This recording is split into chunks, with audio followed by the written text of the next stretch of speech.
If you want to thrive each and every day and not just survive it, you're in the right place. Welcome to Thrive, where faith, family, fitness, and discipline comes together to build stronger bodies, stronger minds, and stronger lives.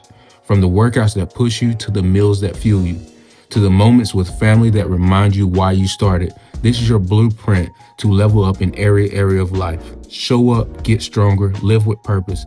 Let's stop settling and start thriving. Let's thrive.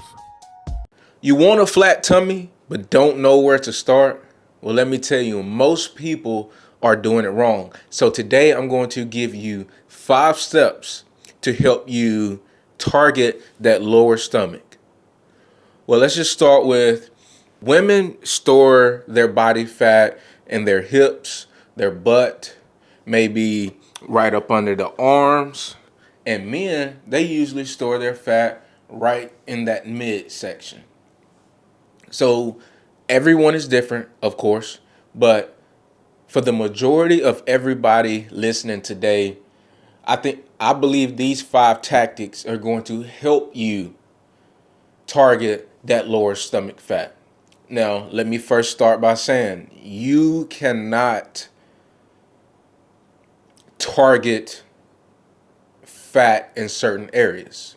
Now, what you can do is build those weak areas up, build that muscle. And if you're building the muscle, that's pushing the fat right off you. But you cannot try to do cardio. You can't try to get fat off the body in just only one part of the body. So you can't target belly fat.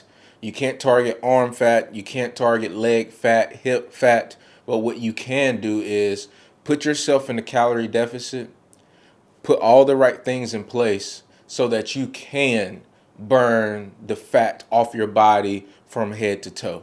The first thing that we're going to start with today is diet. Let's talk about diet. The diet is the biggest thing.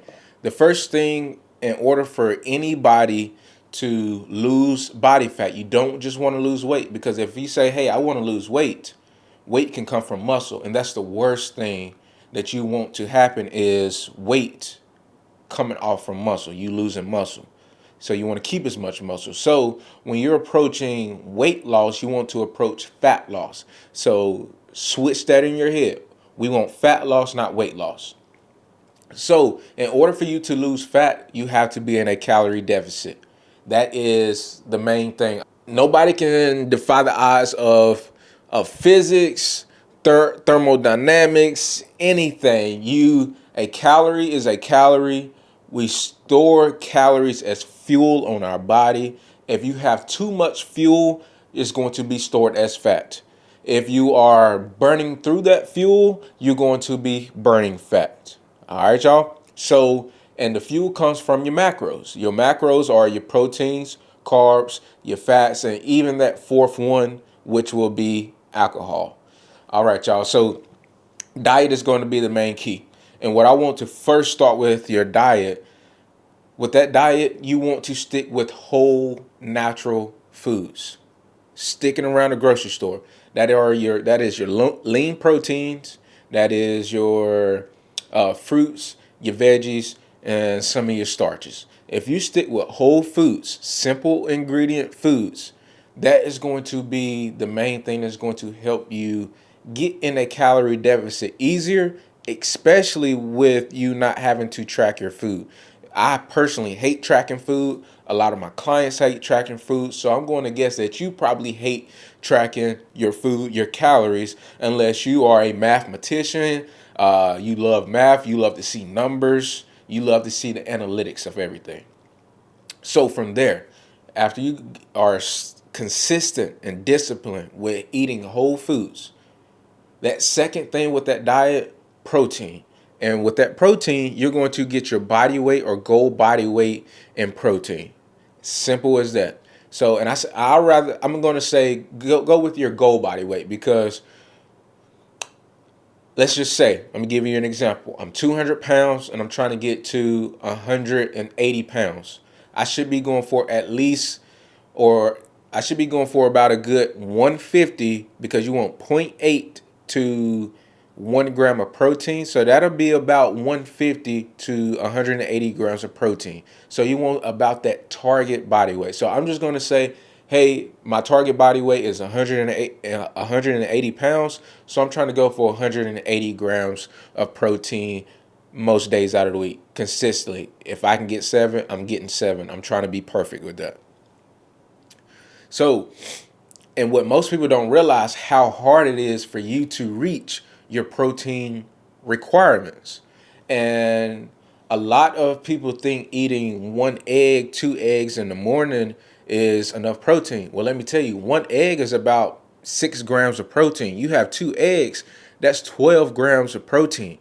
And people think that's enough. It's not. You should be going for anywhere between 30 to 40 to 50 grams of protein. And I say upwards of 50 because, especially if you're a male, you might be heavier, you might have more muscle. You probably want upwards of 40 to 50. If you are a female, you want around that 30 to 40 grams of protein.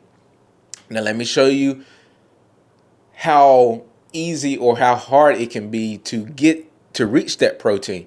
Well, let me first say, you need to start trying to hit your protein requirements in the morning. The morning is what is the game breaker for most people. Most people think, oh, I'm just going to have my coffee, I'm going to have me a little snack, I'm going to hit the road, get to work. That's the worst thing you can do. What I need you to do is get that protein. You can have protein shakes, you can have chicken, you can have eggs, you can have beef, you can have any type of lean protein source. And the easiest way for you to do is get you a scale. You don't have to count calories or nothing, but get you a food scale. That food scale is going to show you how many ounces of meat will get you about 40 to 50 grams of protein. So if you got a lean meat and you put anywhere between 6 to 8 ounces of protein on there, that's going to give you about 30 to 50 grams of protein. About 8 ounces of lean meat gives you about 50 grams of protein across the board. All right. So just think about how many eggs you got to eat if you're trying to get 30 grams of protein. You probably got to eat what, 5? You got to eat 5 eggs. How many of y'all are actually eating 5 eggs? A 5 egg omelet. You're not doing that. But most of y'all can probably eat a 2 to 3 egg omelet and then add some ground beef to it. Add some chicken to it, about 3 to 4 ounces. Then that go your 30 to 50 grams of protein right there. So as you're going into that nutrition, you're trying to hit it in the mornings, you cannot, if your main focus is having carbs for breakfast, you're never going to have it. So you're having too many carbs, what keeps your calories high instead of you focusing on protein. If you focus on protein, you eat your protein first, I don't really care what carbs you do have. You won't be, your body won't allow you to overeat anything else if you're hitting that 30 to 50 grams of protein around each meal. Now, a good tactic, what most people don't think of, there's no such thing as a breakfast food. Kellogg's, whoever started this breakfast, like if you break word parts, I like word parts. So if you break breakfast, if you split that up into 2 words, that's break your fast. That's all it's saying. So what you can do is have the dinner that you have, whatever you would normally have for dinner, have that for lunch. And if you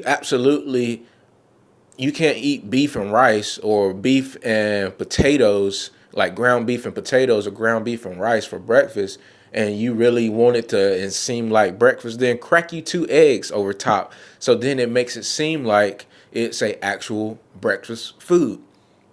That's a good way to adhere to your nutrition to get that 30, 40, 50 grams of protein.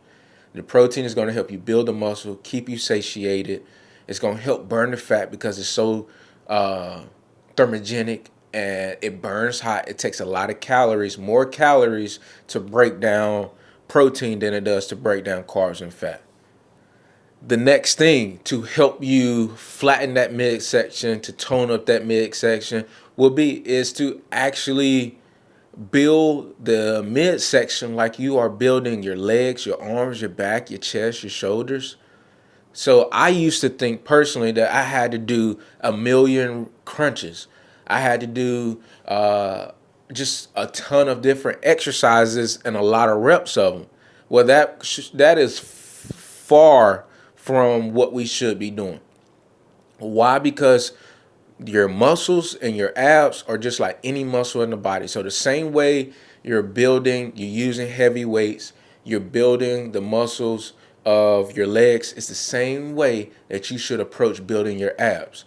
Because if you're building those muscles, if you're building those abs, you're making them thicker, you're making them stronger, you're making them bigger, you're able to show your core, show your midsection at a higher body fat percentage. So now you're not even having to work as hard to get all the fat off.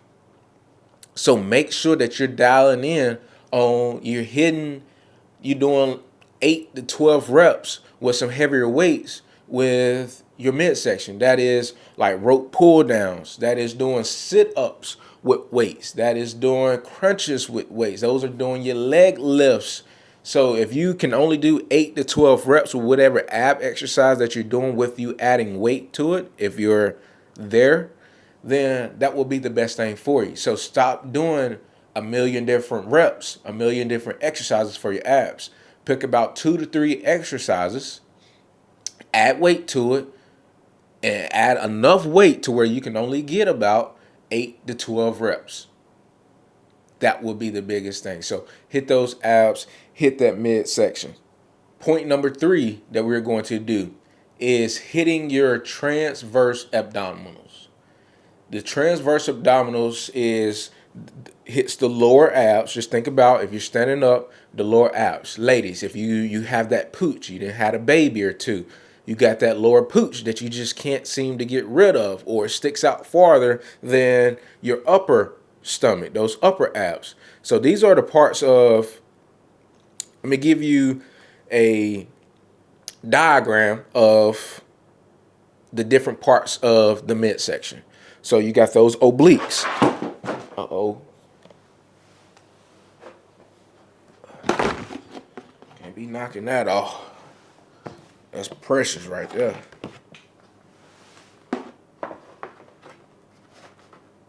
That's precious cargo. Precious cargo. So as you're hitting the midsection, your obliques is what helps you twist and turn. It protects you. It keeps you strong. Those are those side abs that you might see on some women that are really lean and some men.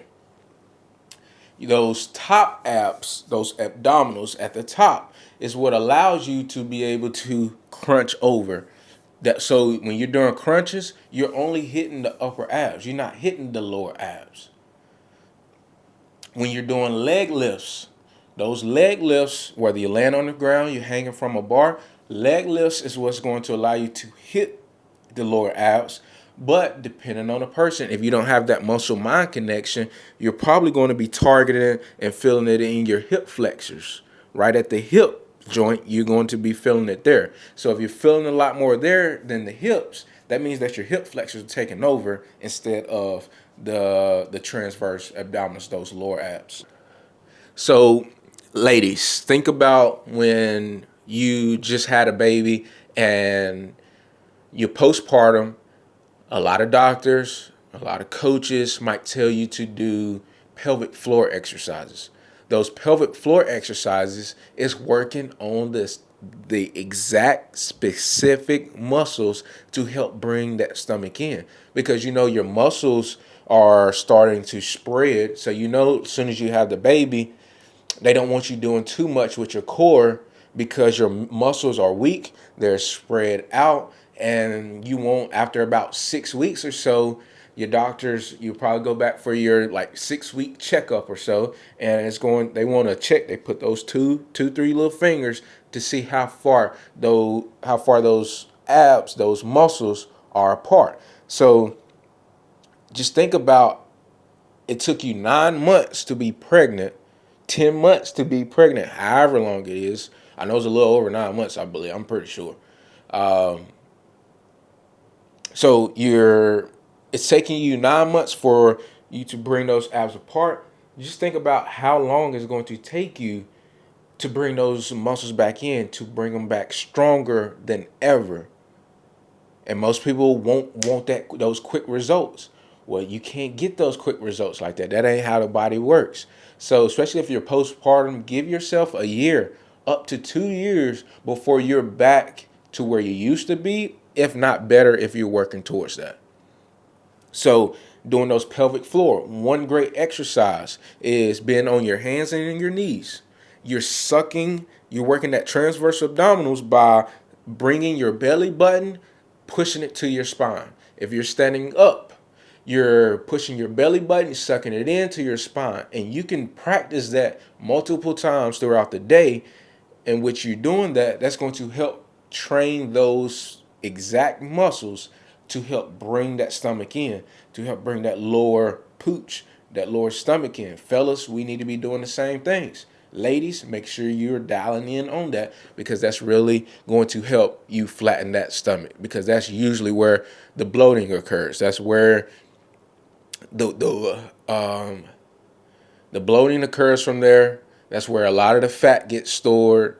That's where you want to build that muscle up, is in those places. Speaking of bloating, you want to choose foods that prevent you from bloating. And most people don't even put two and two together. They have, hey Jay, I'm eating healthy, but I'm still bloated.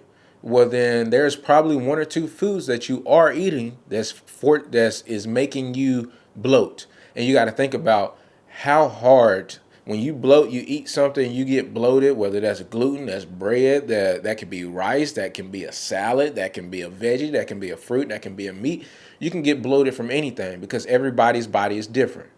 So make sure you're paying attention to what foods you are eating. And you can have chicken, rice, and asparagus, and an apple, and it could be the chicken that bloats you. It can be the asparagus that bloats you. It can be one of those things. So that's where you have to do an elimination diet.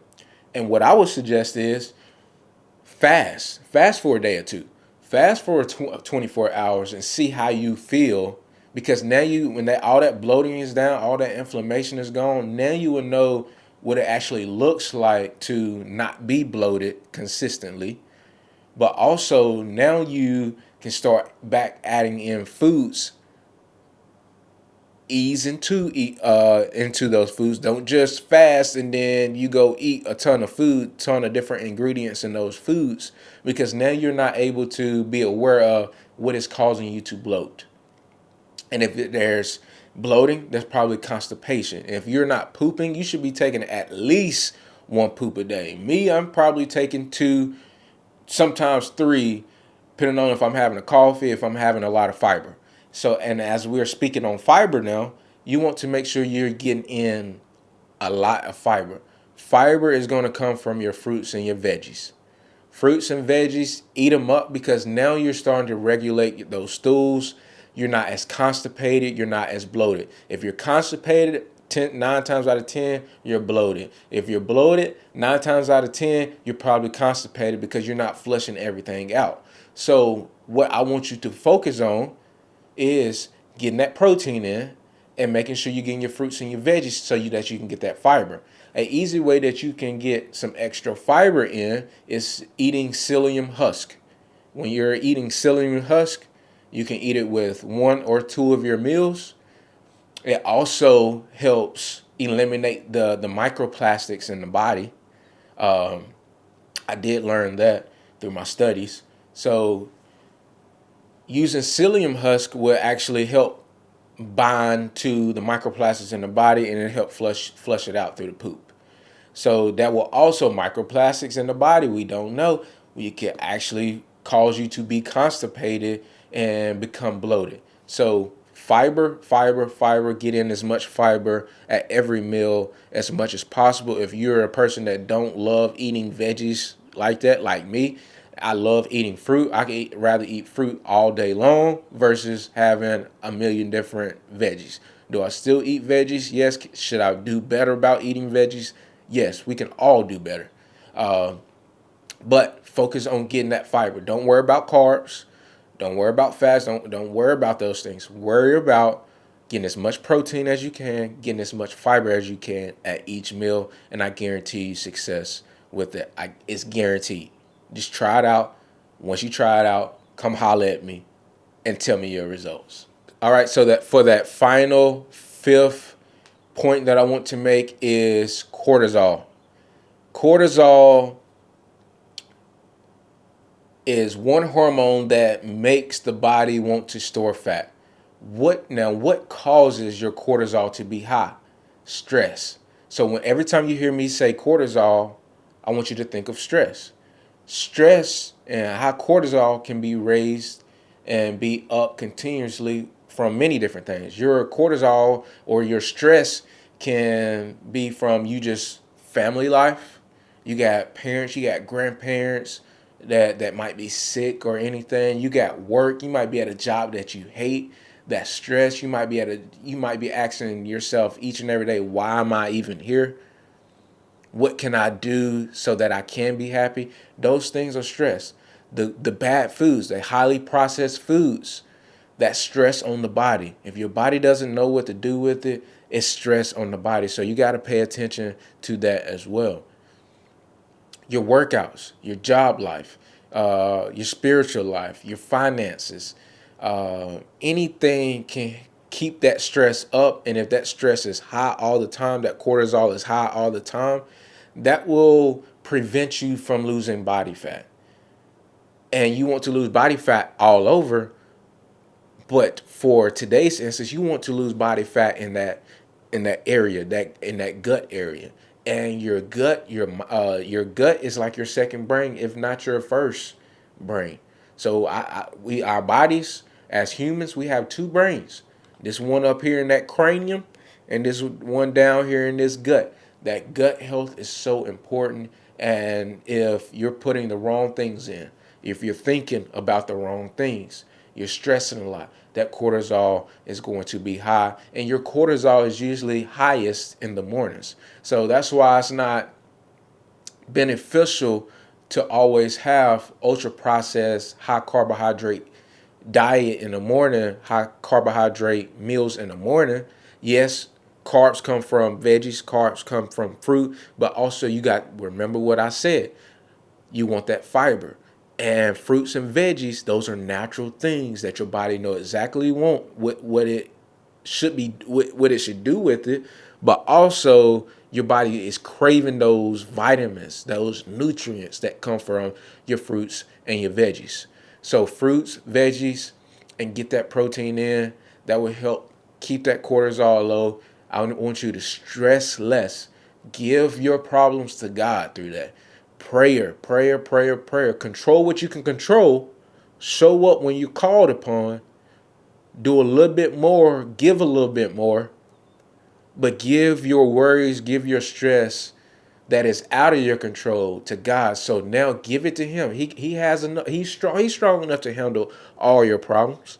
But what He wants you to do is focus on the problems that you can control, so He can handle what you can't control.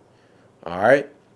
And you just got to truly believe in that full-heartedly. You just got to believe. You got to believe. You got to have that faith. So that would be my top 5 things for you to do that you can start today, that you can do every single day. So if this video helped you, if you listening, you tuned in, send this video over to somebody that might need the same thing, that's having the same problem, that can take at least one thing away from this video. So I hope those 5 tactics to you losing and getting a flat stomach, and honestly, by the summertime, I believe these tactics will help you. It has helped me. It has helped my clients. It's helped a lot of my postpartum ladies that I train and coach each and every day. It has helped my wives. And if you put these tactics together, I guarantee you some results. So make sure you love yourself. Make sure we want to thrive each and every day and not just survive it. And we do that by making sure that we're showing up for ourselves each and every day, even when we don't feel like it. Even when we don't feel like it, so that everything else, we got enough energy, we got enough love to show up for everything else and everybody else that's dependent on you. All right, y'all. So I love y'all. Thank y'all for tuning in. Make sure you send this video over to somebody. Like, subscribe, and comment. Let me know what y'all want to listen to next. I love y'all.